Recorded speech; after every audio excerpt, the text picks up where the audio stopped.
40 years of marriage, and on our anniversary, he looked me in the eyes and said, "Evelyn, I never loved you. You were just convenient." Those words hit like a slap, tearing through every memory I held dear.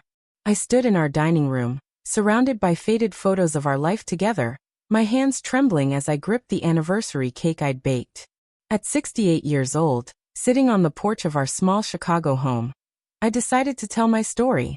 Not because it's pretty, but because it's true. And because somewhere out there, a woman might be living the same lie I did, thinking she's alone.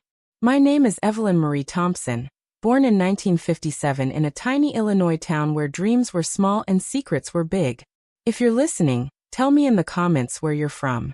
I want to know if my words reach beyond these old wooden boards. Please like this video, subscribe to BraveHer Voices, because every click gives me the strength to keep speaking truths nobody wants to hear. I grew up in a house where love was a word we whispered, not shouted. My father, George, was a factory worker, always tired, always angry. His hands smelled of oil, and his voice carried the weight of a man who thought life owed him more. My mother, Clara, was a seamstress, her fingers pricked raw from sewing dresses for women who could afford to dream. They fought often, their voices slicing through our thin walls. I was the youngest, the quiet one, always watching, always waiting for something better. My older sister, Linda, was 5 years older, bold and bright, the kind of girl everyone noticed. She left home at 18, chasing a boy to California, and I never heard from her again. I was 13 then, left alone with parents who barely saw me. I learned early that love was something you earned, not something you got. In that small town, everyone knew everyone's business, but nobody talked about the shadows. I was 16 when I met Richard Davis, the man who'd become my husband. He was 20 tall, with dark hair and a smile that made girls blush. He worked at the local diner, flipping burgers, joking with customers, always charming. I was shy, awkward, my hair always in a messy braid, my dresses patched from Clara's old fabric. Richard noticed me one summer evening when I stopped by the diner for a milkshake. "You're too pretty to look so sad, Evelyn," he said, sliding a cherry on top for free. My heart raced. Nobody had ever called me pretty. I didn't know then that his words were a trap, that charm could hide a colder truth. We started dating that fall. Richard would pick me up in his beat-up Ford, drive me to the lake, and talk about a future where we'd have a big house, kids, a life better than our parents. I believed him. I was 16, desperate for someone to see me, to want me. My father didn't care. He liked Richard, said he was a good catch, because he had a job. My mother just nodded, too tired to argue. By 17, I was head over heels, writing his name in my diary, dreaming of a wedding. But there was something off even then. Richard would get quiet sometimes, his eyes distant, like he was somewhere else. "Just tired," he'd say when I asked. I didn't push. I was too afraid of losing him. At 18, I got pregnant. It wasn't planned. We were careless one night by the lake, caught up in the moment. I was scared, but Richard didn't hesitate. "We'll get married," he said, his voice flat but certain. I thought it was love, that he was stepping up because he cared. We had a small wedding in 1975, me in a borrowed dress, him in a rented suit. My parents were there, but it felt empty. Linda didn't come, she was long gone. I remember looking at Richard as we said our vows, searching his eyes for the spark I'd fallen for. It wasn't there. I told myself it was nerves, that marriage would fix everything. I was wrong. Life as Mrs. Evelyn Davis started in a cramped apartment above a hardware store. Richard got a better job at a car dealership, selling Fords with that same charming smile. I stayed home, pregnant, trying to make our place a home. I painted the walls yellow, hung curtains I sewed myself, and waited for our baby. But Richard was different after the wedding. He'd come home late, smelling of beer, barely talking. "Work's tough," he'd mutter, collapsing on the couch. I'd cook dinner, hoping a good meal would bring back the boy from the diner. It never did. When our daughter, Sarah, was born in 1976, I thought she'd change him. She was perfect, with tiny hands and my brown eyes. Richard held her once, smiled, then handed her back. "She's cute," he said, like she was a puppy, not his child. I started noticing things. Richard would disappear for hours, saying he was with friends. He'd snap at me for small things, like if the dishes weren't done or if Sarah cried too loud. "Can't you keep her quiet, Evelyn?" he'd say, his voice sharp. I'd apologize, rock Sarah to sleep, and wonder what I was doing wrong.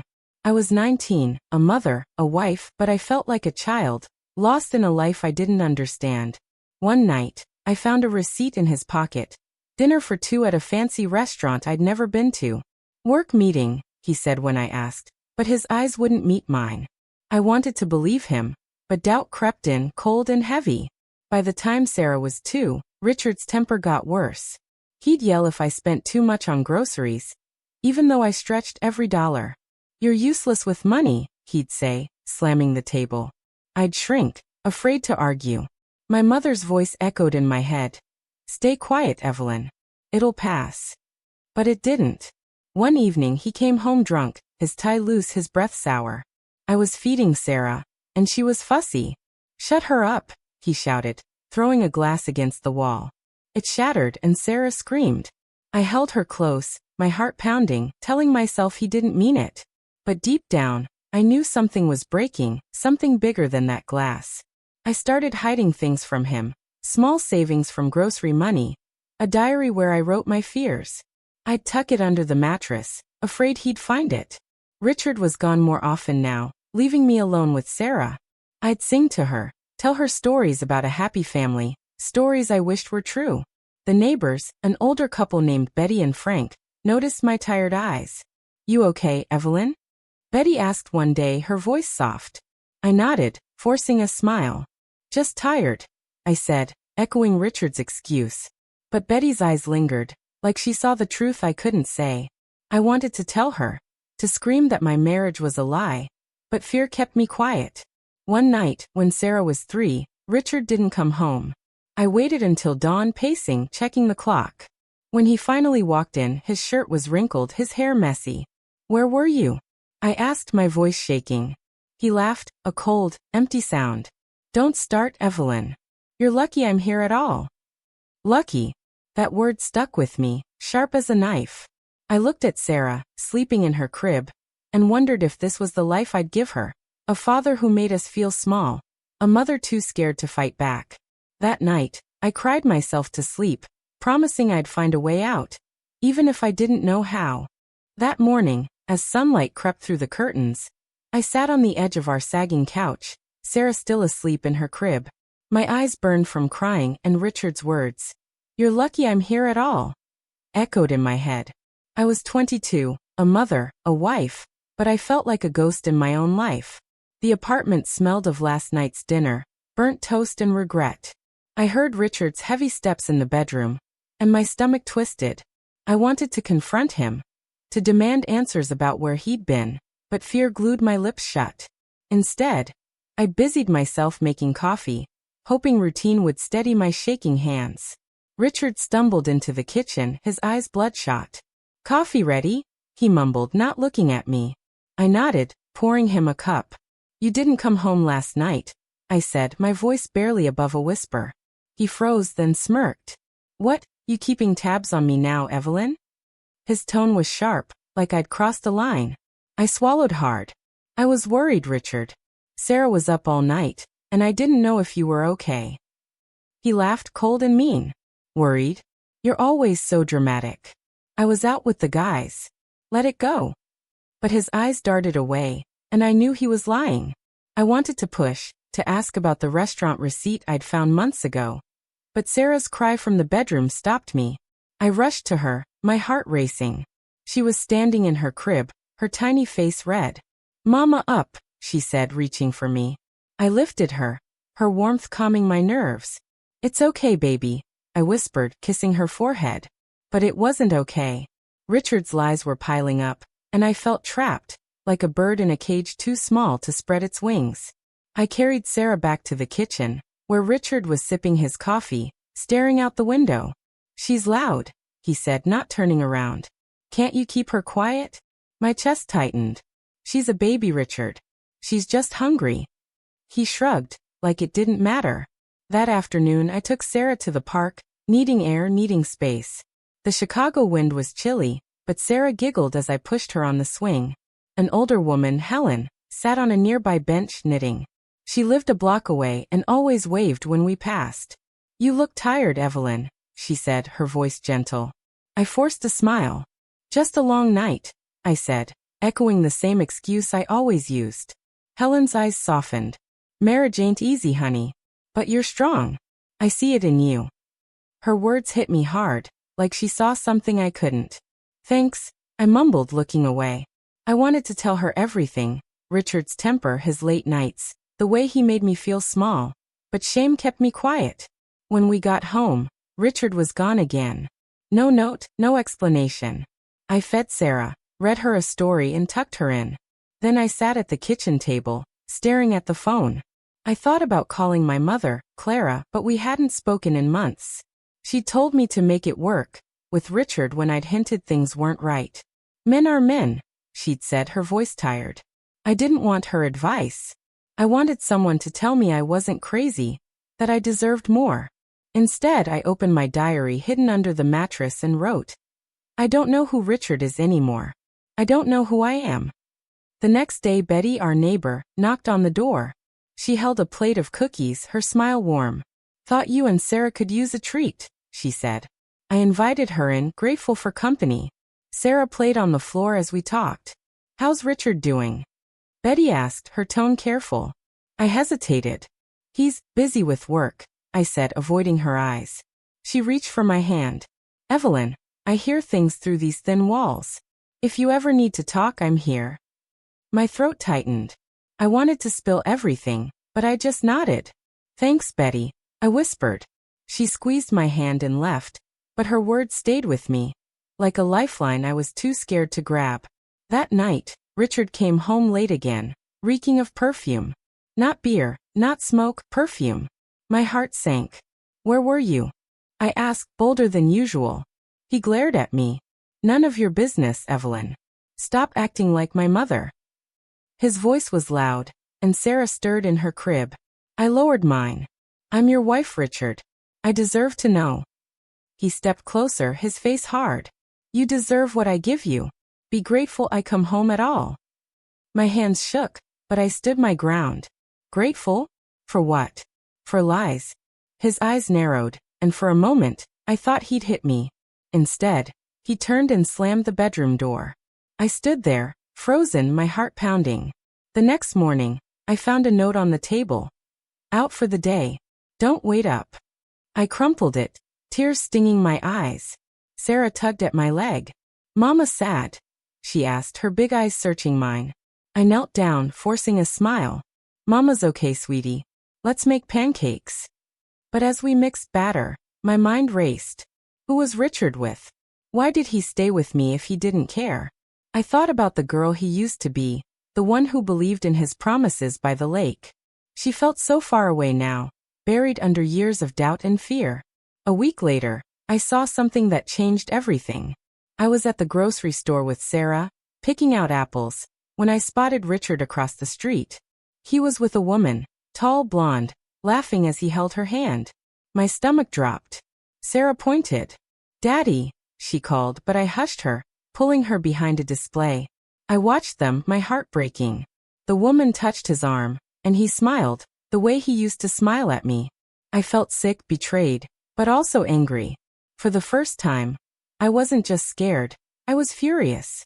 I wanted answers, but more than that, I wanted to be free. That night, I waited for Richard. When he walked in, I didn't hold back. "Who is she, Richard?" I asked, my voice steady despite my racing heart. He froze, then laughed. "You're imagining things, Evelyn. Go to bed." But I didn't move. "I saw you. With her. Holding hands." His face darkened. "You spying on me now?" he shouted. "You're pathetic." I stepped closer, my voice low. "I'm not the pathetic one, Richard. I'm done pretending." He stared at me, surprised, then stormed out, slamming the door. I sank to the floor, tears falling, but something new stirred inside me, a spark of strength I hadn't felt before. I looked at Sarah's toys scattered on the floor, her tiny shoes by the door. She deserved better than this. I deserved better. I didn't know how, but I promised myself I'd find a way out, for both of us. Betty's words echoed in my mind. I'm here. Maybe it was time to trust someone, to stop hiding. I picked up my diary and wrote. Today I saw the truth. Tomorrow I fight for it. My hands shook, but my heart felt lighter, like I'd taken the first step toward something bigger than fear. I sat on the floor, my diary open in my lap, the words tomorrow, I fight for it staring back at me. Sarah's tiny shoes by the door reminded me why I had to be brave. At 22, I was done swallowing Richard's lies, but my heart still pounded with fear. What did fighting mean? Leaving? Confronting him again? I didn't know, but the spark inside me grew stronger. The Chicago morning was quiet, the apartment heavy with the weight of last night's argument. Richard hadn't come back after storming out, and part of me hoped he wouldn't. If you're watching, please comment below. Have you ever felt trapped like this? Hit that like button, subscribe to BraveHer Voices. Your support keeps me going. The phone rang, snapping me out of my thoughts. It was Betty, the neighbor who'd offered cookies and a listening ear. Evelyn, you okay? She asked, her voice soft but urgent. I heard shouting last night. I hesitated, my throat tight. I'm fine.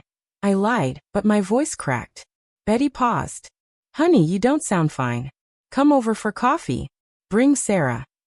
I wanted to say no, to hide like always, but her kindness pulled me in.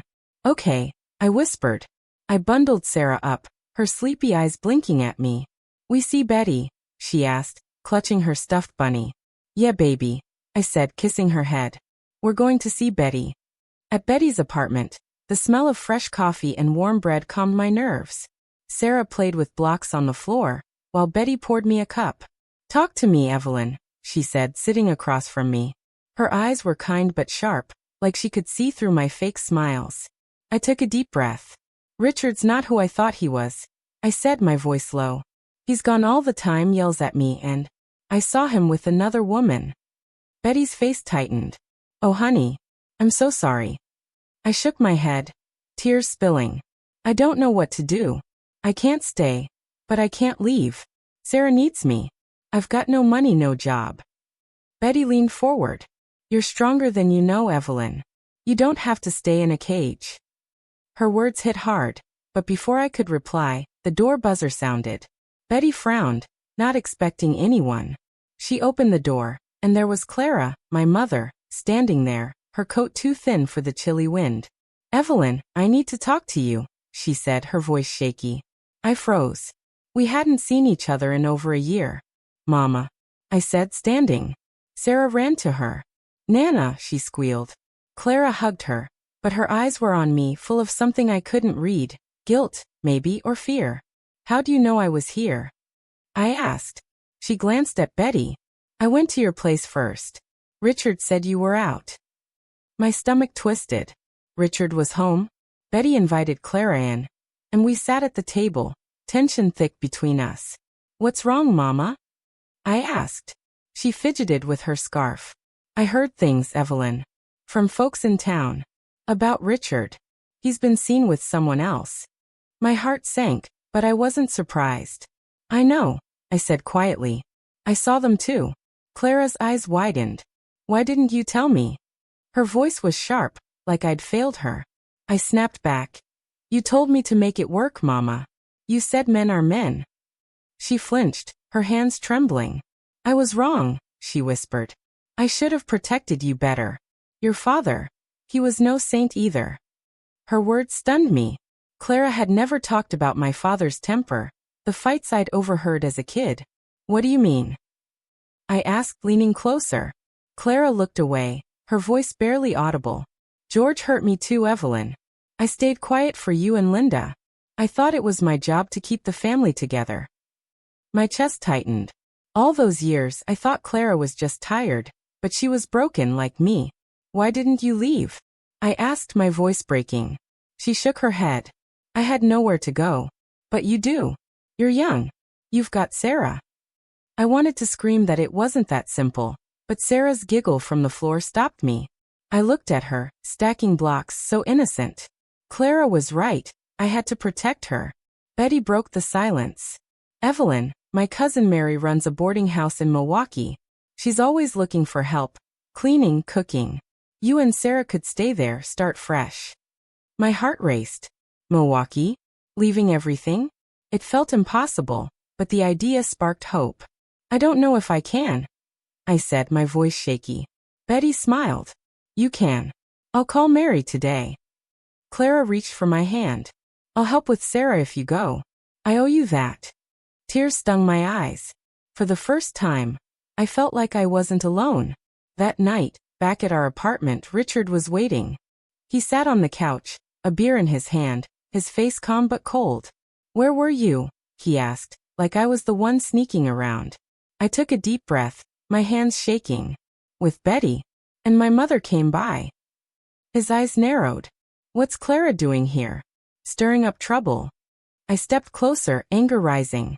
She told me the truth, Richard. About you. About that woman. He stood, towering over me. You don't know what you're talking about, he said, his voice low and dangerous. But I didn't back down. I'm done with your lies, I said. I'm leaving. Richard laughed, a cruel sound. Leaving? With what? You've got nothing, Evelyn. No money, no job. You need me. His words cut deep, but I thought of Sarah, of Betty's offer, of Clara's confession. I don't need you, I said, my voice steady. He stepped closer, his breath hot. You leave, you'll regret it. I'll make sure of it. Fear shot through me, but I held his gaze. Try me, I said, surprising myself. He stared, then grabbed his jacket and left, the door slamming behind him. I sank to the floor, my heart pounding, but a new strength burned inside me. The next morning, I called Betty. Tell Mary I'm interested, I said, my voice firm. She gasped. You mean it? I nodded, even though she couldn't see. I do. For Sarah. But as I hung up, I found something chilling, a note in Richard's handwriting, tucked in my diary. It said, You can't run from me, Evelyn. My blood ran cold. How did he find my diary? Had he read it? I checked under the mattress. It was still there, but I knew he'd been snooping. Panic mixed with anger. He was trying to scare me, to keep me trapped. But I wasn't the same Evelyn anymore. I hugged Sarah tight, whispering, We're getting out, baby. I promise. I didn't know what Richard would do, but I knew I couldn't stay. I stood in the dim light of our apartment, clutching Richard's note. You can't run from me, Evelyn. My heart racing like a trapped animal. Sarah slept in her crib. Her soft breaths the only sound in the silence. At 22, I felt the walls closing in, but the fire in my chest burned brighter than my fear. Richard had read my diary, my secrets, my pain. He knew I was planning to leave. I hid the note in my pocket, my hands shaking, and checked the locks on the door. I wasn't sure what he'd do, but I knew I had to move fast. If you're watching, please comment. Has someone ever made you feel trapped? Hit like, subscribe to BraveHer Voices. Your support gives me courage to tell this story. Morning came, gray and heavy with rain. I packed a small bag for Sarah and me, clothes, her bunny, a few dollars I'd saved. My plan was to call Betty and confirm with Mary about the Milwaukee boarding house, but my hands froze on the phone. What if Richard followed us? What if he heard us? Sarah tugged at my skirt. Mama play? She asked, her eyes big. I knelt down, forcing a smile. Soon, baby, I said, my voice shaky. Mama's got to make a call. I dialed Betty, my heart pounding. Evelyn, you sound scared, she said right away. What happened? I took a deep breath. Richard knows I want to leave. He found my diary, left a note. It said I can't run. Betty gasped. Oh honey, you need to get out now. Mary's ready for you. I'll drive you to the bus station tomorrow. Relief mixed with panic. Tomorrow felt too far away. What if he comes back tonight? I asked, my voice breaking. Betty's tone was firm. Lock the doors. If he shows up, call me. Frank and I are right next door. I nodded, even though she couldn't see. Thank you, Betty, I whispered. After hanging up, I hugged Sarah, her warmth grounding me. I wanted to believe I could escape, but Richard's note felt like a chain around my heart. I spent the day acting normal, singing to Sarah, making her laugh, but my eyes kept darting to the door. That afternoon, someone knocked. My stomach dropped, thinking it was Richard. I peeked through the curtain and saw Helen, the woman from the park, holding a small basket. I opened the door, forcing a smile. "Helen, hi," I said, my voice tight. She frowned, her eyes searching mine. "I was passing by, thought I'd bring some muffins. You okay, Evelyn?" I hesitated, then let her in. Sarah clapped, reaching for a muffin. "Yummy," she said, giggling. Helen sat at the table, watching me. "You're not yourself," she said softly. "Something's wrong." I wanted to lie, but her kindness broke me. "Richard's been cheating," I said, tears spilling. "He's angry and I'm scared. I'm leaving him, but he knows." Helen's face hardened. "I knew a man like that once," she said. "My first husband. He thought he owned me. You're doing the right thing leaving. But be careful, Evelyn. Men like that don't let go easy." Her words chilled me, but they also lit a fire. "I'll be careful," I said, wiping my eyes. Helen squeezed my hand. "You're stronger than he thinks. Don't forget that." After she left, I felt a strange mix of fear and hope. I wasn't alone anymore. Betty, Clara, Helen. They saw me, believed in me. But Richard's note still burned in my pocket. That evening, I heard a car pull up. My heart stopped. I peeked out and saw Richard's Ford, but he wasn't alone. The same blonde woman from the grocery store was with him, laughing as they walked to our door. My hands shook as I grabbed Sarah and hid in the bedroom, locking the door. "Mama, what's wrong?"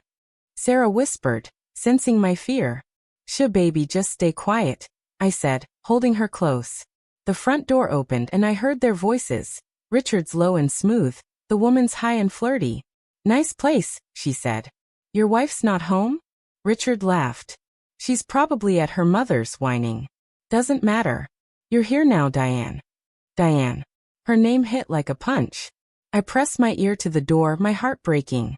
"You sure she won't walk in?" Diane asked. Richard's voice was cold. "Evelyn's too weak to do anything. She'll stay quiet like always." Weak. The word stung, but it also sparked anger. I wasn't weak. Not anymore. I waited, holding Sarah, until I heard them leave, their laughter fading. I checked the apartment. Empty, but Diane's perfume lingered, sweet and cruel. On the table, Richard had left another note. "Don't test me, Evelyn." My blood ran cold.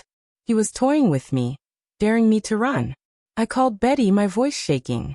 "He brought her here, Betty. To our home. I can't stay another night."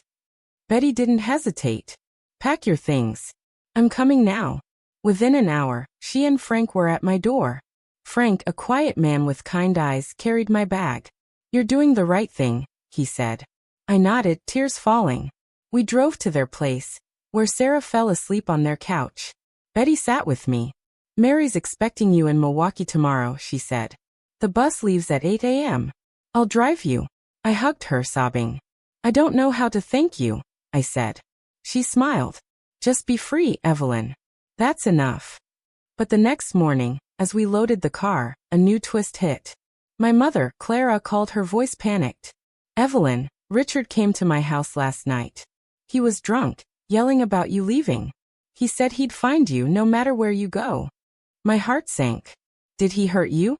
I asked, gripping the phone. "No," she said, "but he's angry, Evelyn. Be careful." I hung up, my hands trembling. Frank overheard and frowned. "We'll get you to the bus before he knows you're gone," he said. But as we drove to the station, I saw Richard's Ford in the rearview mirror, tailing us. "Betty," I whispered, my voice shaking. "He's following us." Betty's eyes flicked to the mirror. "Hold on," she said, speeding up.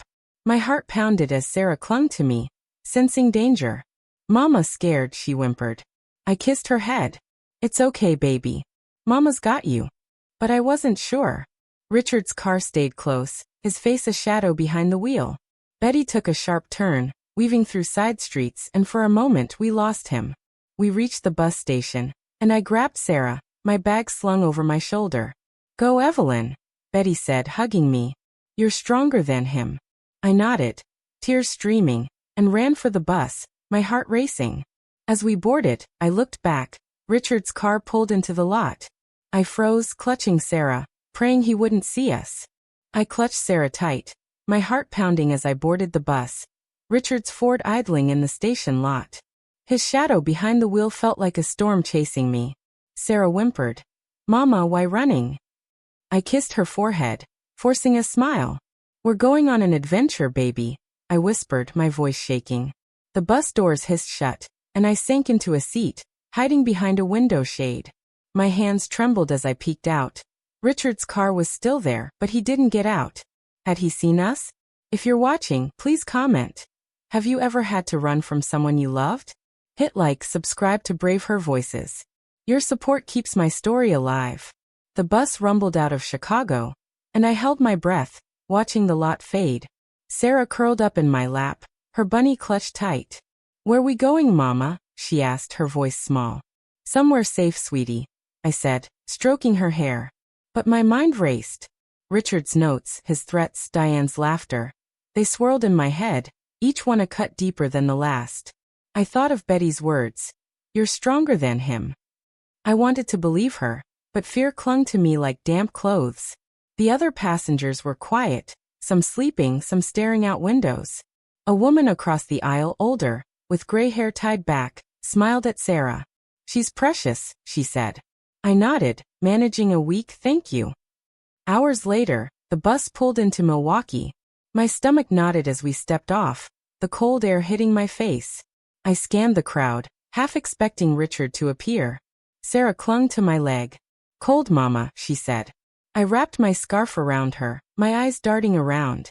A woman approached, tall, with a warm smile and a sign that read Evelyn. You must be Mary, I said, relief washing over me. She nodded, hugging me like we'd known each other forever. Betty told me everything, she said softly. You're safe here. Her voice was steady, but I couldn't shake the feeling Richard was close. Mary drove us to her boarding house, a cozy brick building with flower boxes. Inside, it smelled of cinnamon and old wood. She showed us to a small room with 2 beds. It's not much, but it's yours, she said. Sarah bounced on a bed, giggling. Soft, Mama, she said. I laughed, but it felt hollow. Mary sat me down with tea. Betty said your husband's trouble, she said, her eyes kind but serious. I nodded, my throat tight. He's angry. He left notes, threatened me. I think he followed us. Mary's face hardened. Men like that hate losing control. But you're here now. I've got rules. No men in the house without my say-so. You and Sarah are safe. I wanted to believe her, but that night, as Sarah slept, I couldn't. I kept seeing Richard's car, his cold eyes. I checked the window, the street empty under the lamplight. Then the phone in the hall rang, shrill in the quiet. My heart stopped. Mary answered, her voice low. She knocked on my door, her face pale. Evelyn, it's for you, she said. I froze. Who is it? I whispered. She shook her head. He didn't say his name. My legs felt weak as I walked to the phone, my hand shaking as I picked it up. Hello, I said, barely audible. Richard's voice came through low and sharp. You think you can hide, Evelyn? I know where you are. I gasped, the phone nearly slipping from my hand. How did you find me? I asked, my voice trembling. He laughed, cruel and slow. You're not as smart as you think. I saw you get on that bus. Milwaukee's not far. I'll be there soon. I slammed the phone down, my heart racing. Mary grabbed my arm. Was that him? She asked. I nodded, tears falling. He knows we're here. He's coming. Mary's jaw tightened. Not on my watch. I'm calling the police. She dialed, her voice firm as she explained. I sat on the floor, holding Sarah's bunny, feeling like a child again, scared and small. The police came, 2 officers, one young, one older. Ma'am, tell us what's going on, the older one, Officer Daniels, said. I spilled everything. Richard's cheating, his threats, the notes, him following us. My voice shook, but saying it out loud felt like breaking chains. He said he's coming here. I finished, clutching my hands. Daniels nodded. We'll patrol the area tonight. Stay here, lock the doors. If he shows up, call us. I thanked them, but fear not at me. Mary hugged me. You did good telling them, she said. You're not alone. Her words warmed me, but Richard's voice echoed. I'll be there soon. The next morning, Mary took me to meet her friend, Susan, who ran a diner nearby. You need work, something to keep you busy, Mary said. Susan, a short woman with a quick laugh, hired me on the spot. You'll wait tables start tomorrow, she said. Bring Sarah, she can play in the back. I smiled grateful, but my eyes kept scanning the street. At the diner, I met Lisa, another waitress, young like me, with a sharp wit. You look like you're running from something, she said, pouring coffee. I froze then nodded. My husband, I said softly. She touched my arm. Been there. My ex was a piece of work. You're safe here, Evelyn. Her kindness felt like a lifeline. That afternoon, Clara called. Evelyn, I'm so sorry, she said, her voice breaking. Richard came back to my place, banging on the door. I didn't let him in, but he's furious. My heart sank. Did he hurt you? I asked. No, she said. But he's looking for you. Be careful. I hung up, my hands shaking. Sarah ran to me, holding a drawing. For you, Mama, she said, smiling. It was us, stick figures under a sun. I hugged her, tears falling. It's beautiful, baby, I said, but inside I was terrified. Richard was closer than I thought. That night, as I tucked Sarah in, I heard a noise outside, a car engine, loud and familiar. I peeked through the curtain and saw Richard's Ford parked across the street.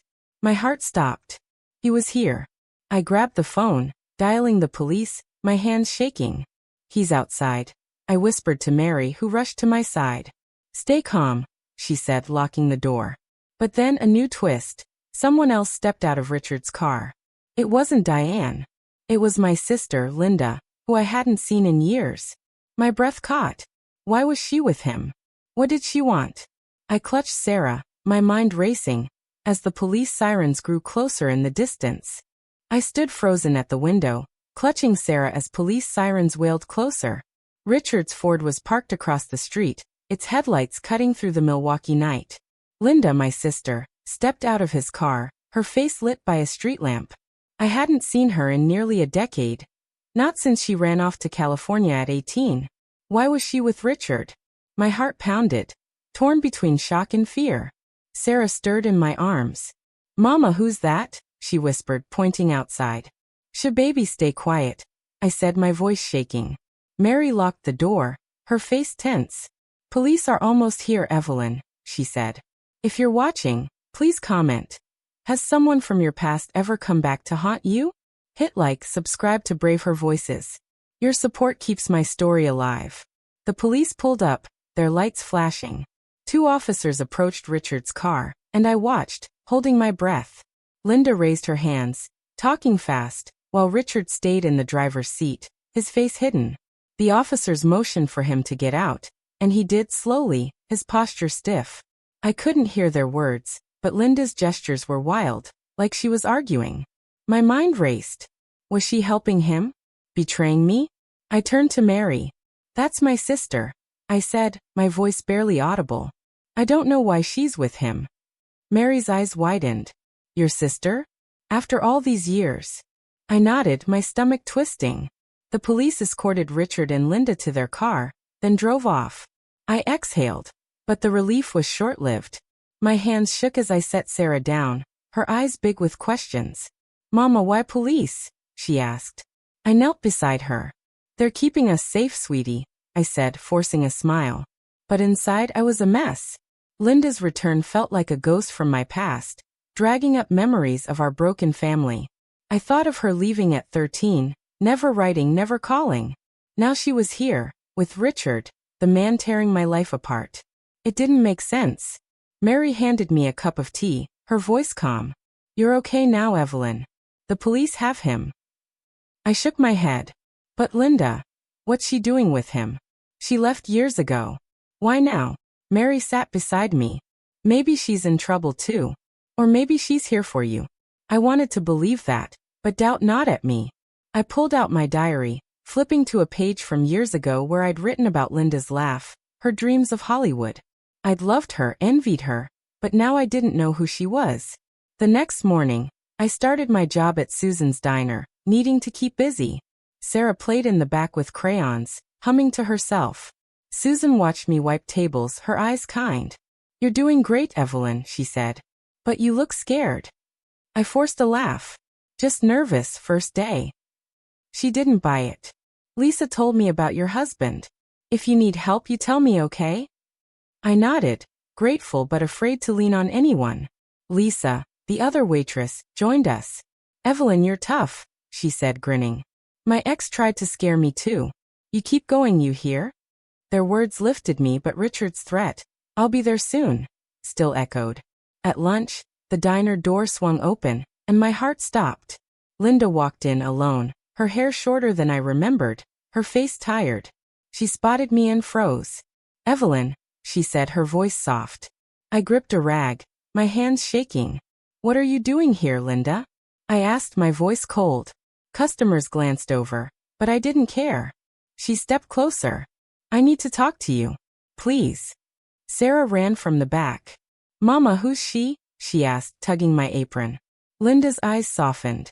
Is this your daughter? She asked. I nodded, pulling Sarah close.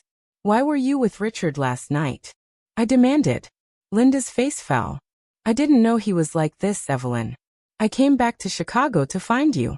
I've been a mess, bad choices, bad men. I ran into Richard at a bar. He said you left him, that you were in trouble. I thought I could help. I laughed bitter. Help? By bringing him here. She shook her head, tears in her eyes. He lied to me, said you were sick, needed family. I didn't know he was dangerous. My chest tightened. Was she telling the truth? You left me, Linda, I said, my voice breaking. You ran off and never looked back. Why should I trust you? She reached for my hand, but I pulled away. I was selfish, she said. I thought California would fix me, but it broke me. I'm here now, Evelyn. I want to make it right. Sarah hugged my leg, confused.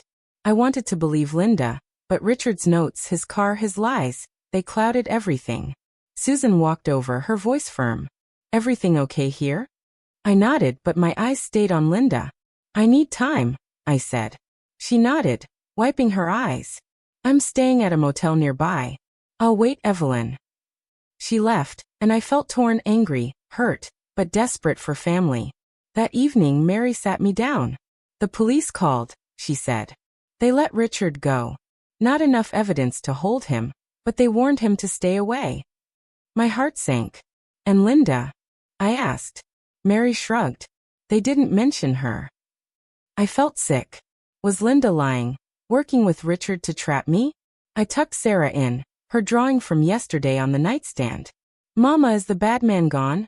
She asked, her voice small. I kissed her. We're safe, baby, I said, but I wasn't sure.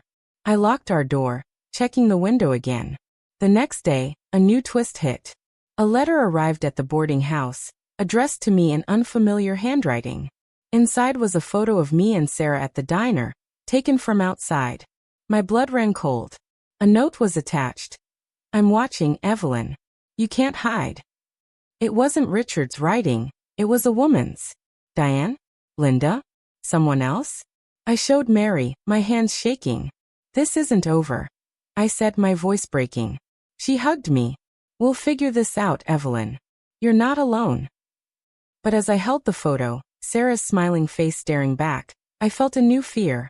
Someone was closer than I thought, and I didn't know who to trust. I held the photo of me and Sarah, my hands trembling as the note's words, I'm watching, Evelyn. You can't hide, burned into my mind. It wasn't Richard's handwriting. It was a woman's, neat and sharp, like a blade. Was it Diane, the blonde from Chicago? Linda, my sister, back after years of silence? Or someone I didn't even know? At 22, hiding in Mary's Milwaukee boarding house, I felt like prey, hunted by shadows. Sarah slept beside me, her drawing of us under a sun tucked into her blanket. I wanted to protect her, but fear was choking me. If you're watching, please comment. Have you ever felt someone watching you, waiting? Hit like, subscribe to BraveHer Voices. Your support keeps me fighting. Morning light crept through the curtains, but it brought no comfort. I showed the photo to Mary, my voice shaky. Someone took this yesterday at the diner, I said. They're here, Mary. She frowned, turning the note over. This is serious, Evelyn. We need to tell the police again.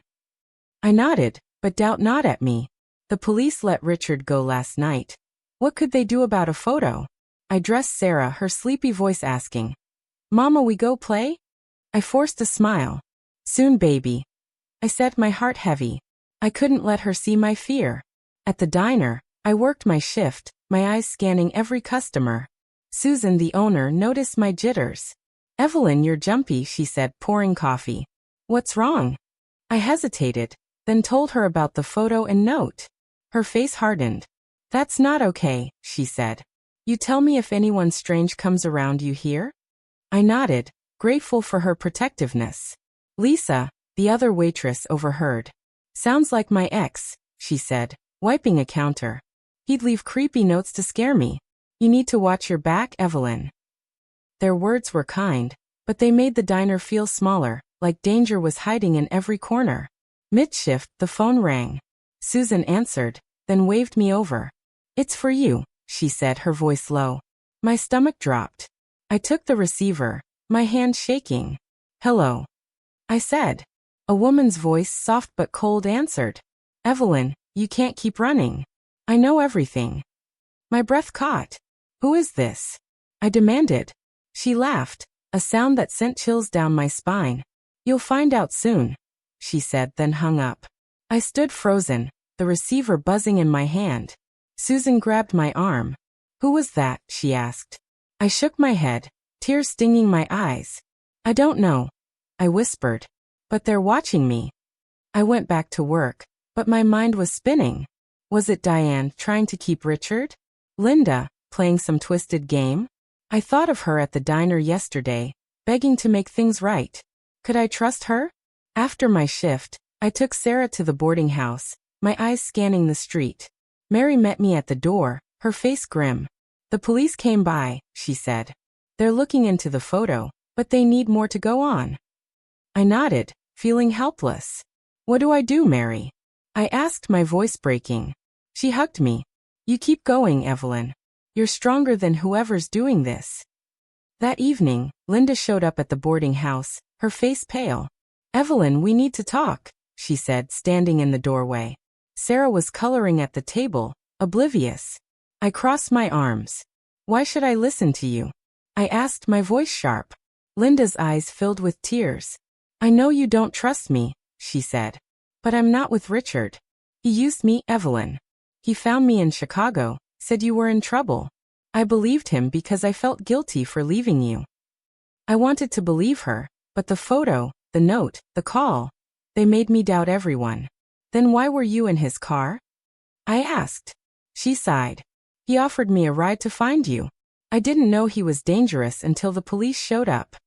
I studied her face, searching for lies. "Someone's watching me, Linda," I said, my voice low. "They sent a photo, called the diner. Was it you?" Her eyes widened. "No, Evelyn, I swear," she said, stepping closer. "I came back to make things right, not hurt you." Sarah looked up. "Mama, she nice?" she asked, holding up a crayon. I softened, but only a little.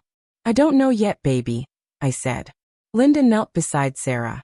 "You're so pretty," she said, smiling. "I'm your Aunt Linda." Sarah giggled, but I stayed tense. "Prove you're not with him," I said. Linda nodded. "I'll help you figure out who's doing this. I owe you that." That night, I couldn't sleep. Sarah's soft breaths beside me were the only calm in my storm. I kept the photo under my pillow, its edges sharp against my fingers. Around midnight, the phone rang again. Mary answered, then knocked on my door. "It's Clara," she said. I rushed to the phone, my heart racing. "Mama, you okay?" I asked. Clara's voice was shaky. "Evelyn, someone broke into my house today," she said. "They didn't take anything, but they left a note on my table. It said, 'Tell Evelyn to stop running.'" My blood ran cold. "Was it Richard?" I asked. Clara paused. "I don't know, but it was a woman's writing." A woman's writing, again. I felt sick. "Mama, come to Milwaukee," I said. "It's not safe there." Clara hesitated. "I don't want to burden you," she said. "You're not," I insisted. "Please, Mama." She agreed, her voice small. I hung up, my mind racing. The note at Clara's, the photo, the call, they were connected, but how? I thought of Diane, Richard's mistress, her laugh in my apartment. Was she behind this, trying to scare me into staying with Richard? Or was it someone closer? The next morning, a new twist hit. I found an envelope slipped under my door, no name, just my initials. Inside was another photo, this time of Sarah, alone, playing in the diner's back room yesterday. My heart stopped. A note read, "She's so sweet. Be careful, Evelyn." I dropped it, my hands shaking. Sarah was beside me, eating cereal. "Mama, what's that?" she asked, pointing at the photo. I hid it, forcing a smile. "Just a picture, baby," I said, my voice trembling. I called the police, showing them the new photo. Officer Daniels frowned.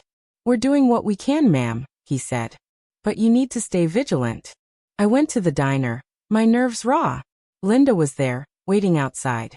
"Evelyn, I found something," she said, holding a crumpled paper. It was in Richard's car before the police took him. It was a receipt for a motel in Milwaukee, dated 2 days ago, under Diane's name. My stomach twisted. "She's here," I whispered. Linda nodded. "I think she's working with Richard, trying to scare you." I felt a surge of anger. "Why me?" I asked, my voice breaking. Linda touched my arm. "Because you're leaving him, Evelyn. They want you weak." Her words hit hard, but they also sparked fire. I wasn't weak.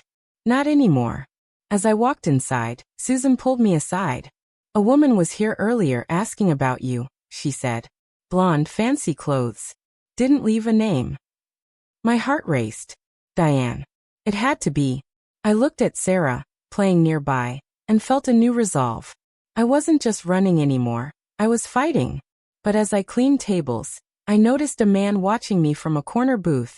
He wasn't Richard, but his stare felt familiar, like he knew me. My skin crawled. Was he with Diane? Richard?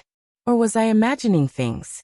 I gripped a tray, my hands steady despite my fear, knowing I had to protect Sarah, no matter what came next. I stood behind the diner counter, my hands gripping a tray as the man in the corner booth stared at me. His eyes, cold and unblinking, sent a shiver down my spine. He wasn't Richard, but something about him felt wrong, like he knew my secrets. At 22, with Sarah playing in the back room, I felt danger closing in. Diane's motel receipt, the photos, the notes, and now this stranger. My heart raced, but I forced myself to keep moving, wiping tables, smiling at customers. Inside, I was screaming. If you're watching, please comment. Has a stranger ever made you feel unsafe? Hit like, subscribe to BraveHer Voices. Your support keeps me strong.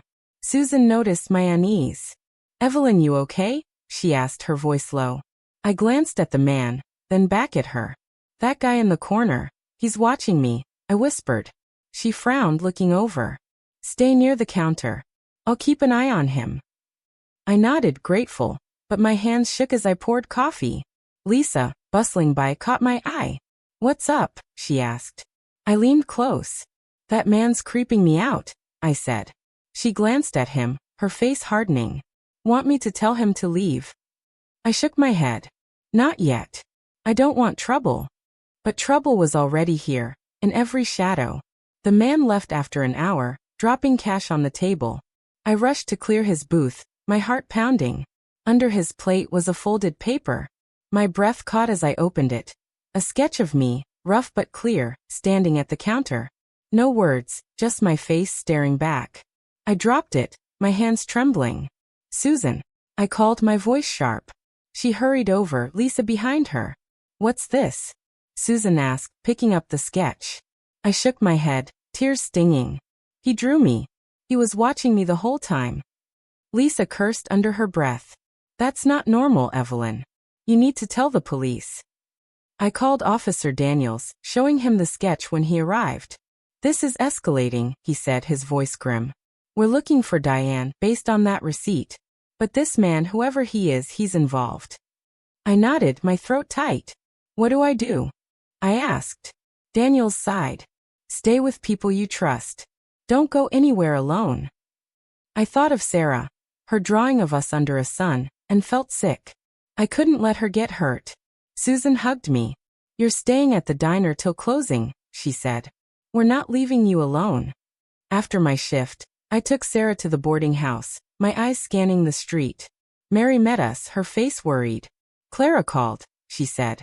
She's on her way here, should arrive tonight.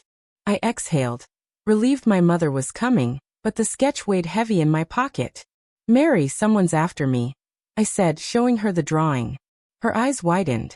This is sick, she said. You're safe here, Evelyn, but we need to be careful. Sarah tugged my hand. Mama, you sad? She asked, her voice small. I knelt, hugging her. Mama's okay, baby, I said, but my heart was breaking. I wanted her to feel safe, not scared. That evening, Linda knocked on my door. Evelyn, I heard about the sketch, she said, her voice shaky. I swear it's not me. I studied her, wanting to trust her but afraid. Then who's doing this, Linda? I asked, my voice sharp. Diane? Richard? Someone you know? She shook her head, tears falling. I don't know, but I'm trying to help. I went to that motel today, the one on the receipt. Diane checked out, but the clerk said she was with a man, not Richard. Someone older, quiet. My stomach twisted. The man from the diner? Why didn't you tell me sooner? I asked, angry. Linda flinched. I wanted to be sure, she said. I'm not leaving you again, Evelyn. Her words softened me, but doubt lingered. I let her stay, and we sat with Sarah, coloring. Aunt Linda, draw a dog, Sarah said, giggling. Linda smiled, sketching a puppy. Watching them, I felt a pang of hope, but it was fragile. When Clara arrived, her face pale from the bus ride, I ran to her. Mama, I said, hugging her tight. She held me, her hands trembling. I'm sorry, Evelyn, she whispered. I should have been stronger for you. I shook my head, tears falling. You're here now, I said. But as we talked, Clara dropped a bombshell. I saw someone at my house before I left, she said. A woman, blonde, taking photos. I think it was her, Diane. My heart stopped. Photos? I asked, my voice barely audible. Clara nodded.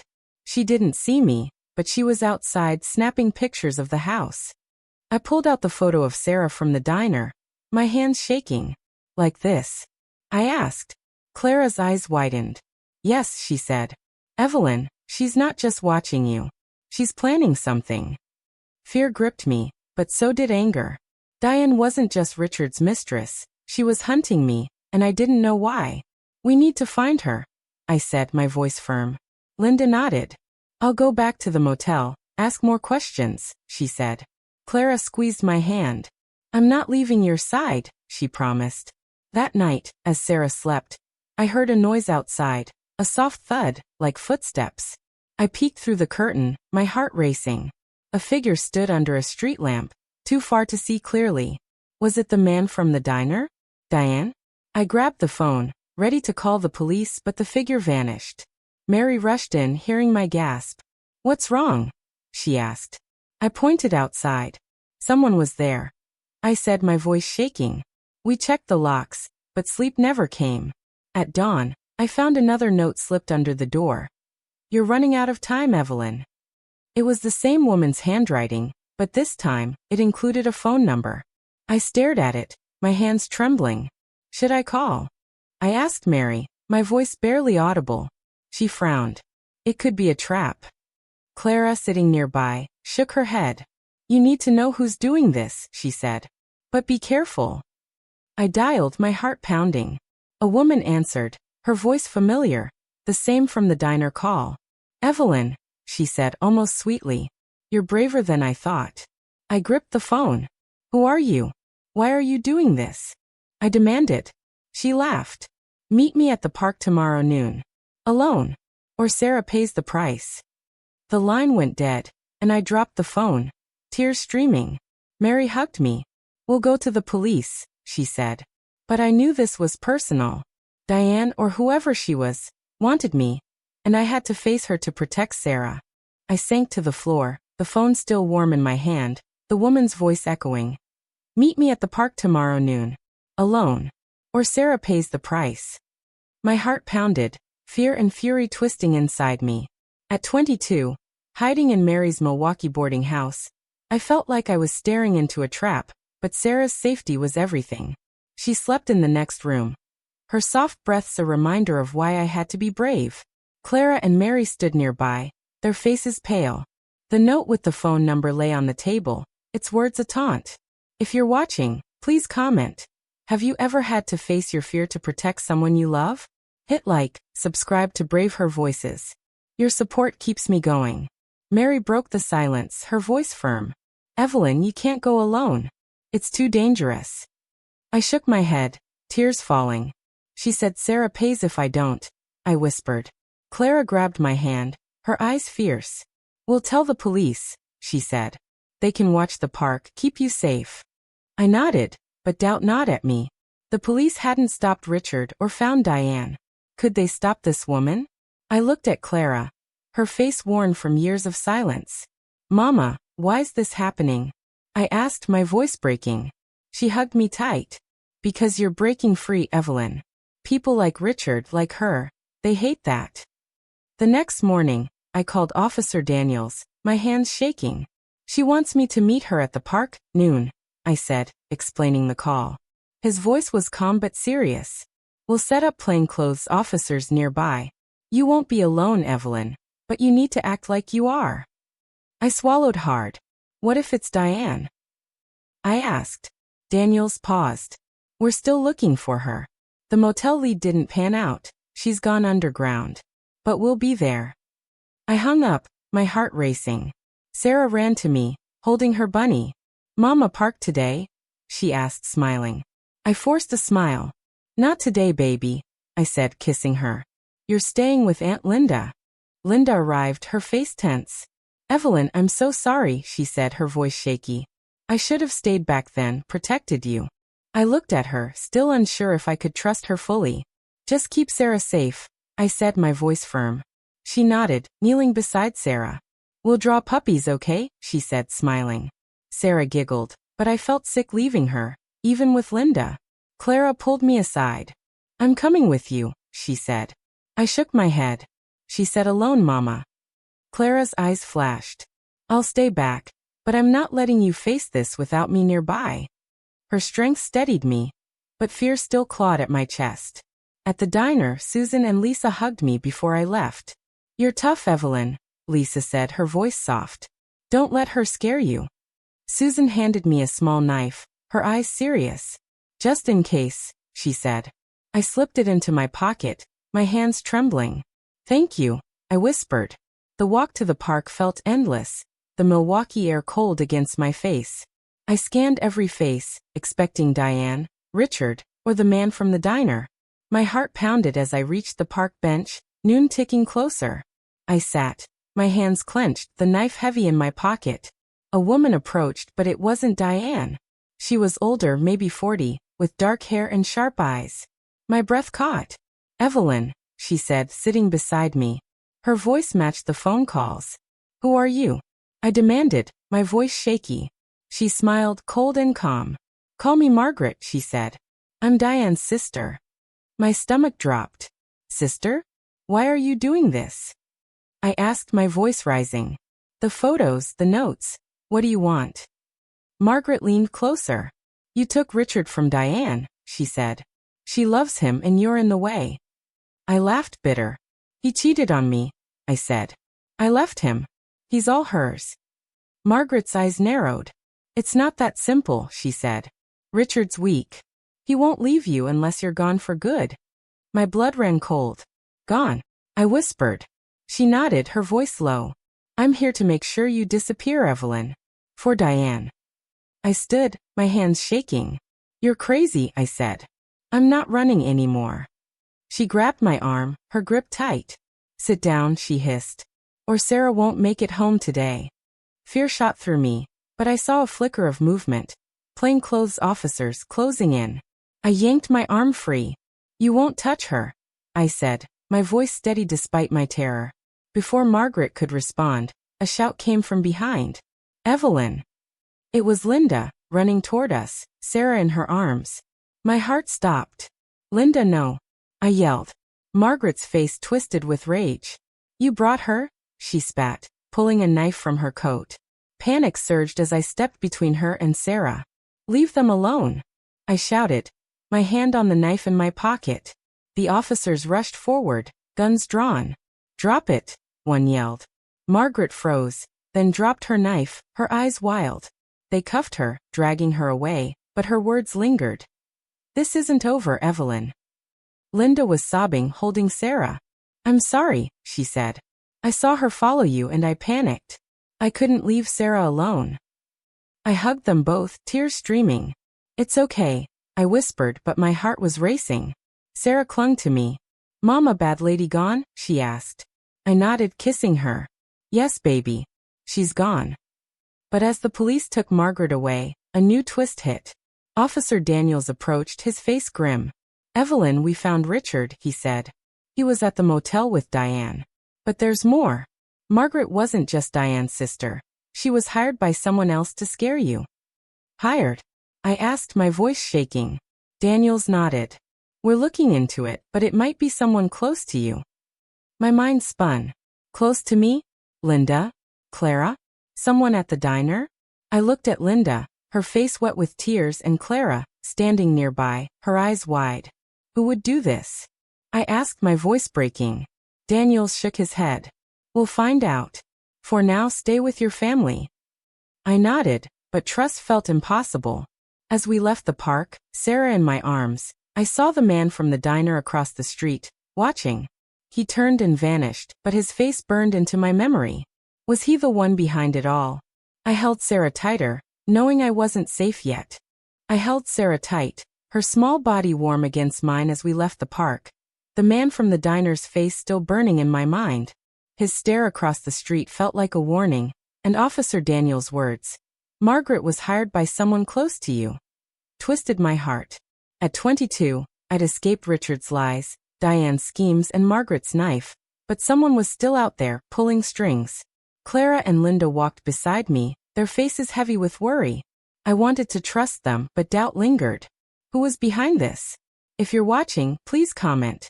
What would you do when trust is broken? Hit like, subscribe to BraveHer Voices. Your support helped me find my strength. Back at Mary's boarding house, I tucked Sarah into bed, her bunny clutched tight. "Mama, no more bad people?" she asked, her voice small. I kissed her forehead. "No more, baby," I said, praying it was true. But my hands shook as I closed her door. Mary, Clara, and Linda sat in the kitchen, the air thick with tension. "We need to figure this out," I said, my voice low. "Someone hired Margaret. Someone close." Linda's eyes dropped. "You think it's me, don't you?" she asked, her voice breaking. I hesitated. "I want to trust you, Linda," I said. "But you showed up with Richard. I'm scared." She nodded, tears falling. "I messed up back then, leaving you. But I'm here now, Evelyn. I swear." Clara reached for my hand. "Evelyn, I've been quiet too long," she said. "I stayed with your father, let him hurt me, because I thought it was right. I won't let you face this alone." Her words hit deep, mending something broken between us. Mary spoke up. "I called Susan," she said. "She's asking around about that man from the diner. He's not a regular." I nodded, grateful but restless. The man's sketch of me, his stare, it felt personal. I pulled out the photo of Sarah, the notes, the sketch, spreading them on the table. "They're all connected," I said. "But who?" The next morning, Susan called. "Evelyn, I found something," she said, her voice urgent. "The man from the diner. He's been asking about you in town. Someone saw him with Diane a week ago." My heart raced. "What's his name?" I asked. Susan paused. "They called him Tom. That's all I got." Tom. The name meant nothing, but his face was everywhere in my mind. I thanked her, my hands shaking. Linda looked at me. "I'll go to the motel again," she said. "Maybe they know this Tom." I nodded, hope flickering. "Be careful," I said. She hugged me, her embrace warm. "I'm not letting you down again," she promised. That afternoon, Officer Daniels came by. "We've got a lead," he said. "Margaret's talking. She says Tom hired her, not Diane. He's got a history, stalking threats. We're tracking him." My stomach twisted. "Why me?" I asked, my voice shaky. Daniels sighed. "Margaret says Tom's obsessed with Richard. Thinks you're keeping Richard from a better life." I laughed bitter. "A better life? With Diane?" Daniels nodded. Tom's unstable. He sees you as the problem. My fear turned to anger. I wasn't the problem. Richard's lies were. That evening Linda returned, her face pale. I found something, she said, holding a motel key. It was in the trash, room 12. The clerk said Tom stayed there. My heart stopped. Did you see him? I asked. She shook her head. No, but I heard Diane's voice inside, arguing with someone. I grabbed Clara's hand, my mind racing. Diane, Tom, Richard, they were all tied together, and I was their target. We're ending this, I said, my voice firm. Clara nodded. What's the plan? She asked.